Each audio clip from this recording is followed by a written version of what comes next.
Let's start off by first defining what a healthy marriage is, because if we're going to talk about what constitutes the same, we might as well know the definition. Right. Thank you, Gladys, for having me here today. I am excited about this. I'm a marriage and family therapist, and having got into that because I came from a home where there wasn't happiness, and I wondered that. And so in God's time, I found myself training to coach couples and counsel them on how to have a successful marriage. Now, a successful marriage should be where there is, I usually say there needs to be 5 things. Number 1, there needs to be mutual support. So everyone is finding that my life is meaning something. I'm thriving as a person within this marriage. There needs to be compassion, where I am feeling that somebody else is, somebody who is in relationship with me is looking at my needs and is concerned to make my life better. And then there needs to be empathy, where I am able to walk in the shoes of my spouse and they are able to do the same for me. Now, when it comes to the issue of respect, it needs to be mutual. And then there needs to be equity, so that it's not double standards. We hear that a lot. So all of that means that each one of us will have to look at the other person and do what the good book tells us. Treat others as you would have them treat you. So if you do the golden rule from your heart and you come in there with the mind that I'm here to make your life better. I'm not here to receive, I'm here to give. And we both come in there, the relationship is going to thrive.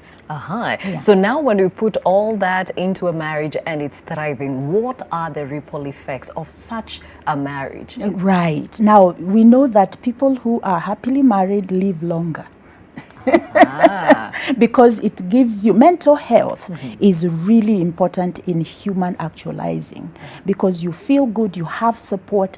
When the marriage is difficult, every area of your life suffers, because if you're not in good mental health, you're not going to be good for anyone else.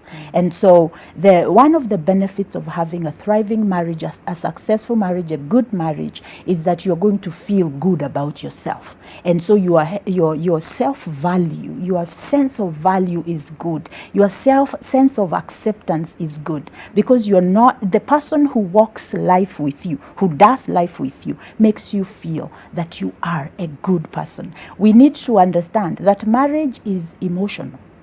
It is not you do this and I do this. No, it's emotional. Everything you do in your marriage is emotional. It's because it's going to be received from that space in your own life. And so if people are having a good marriage, they are happier and they are healthier, because now we do know lifestyle diseases are what are killing us these days.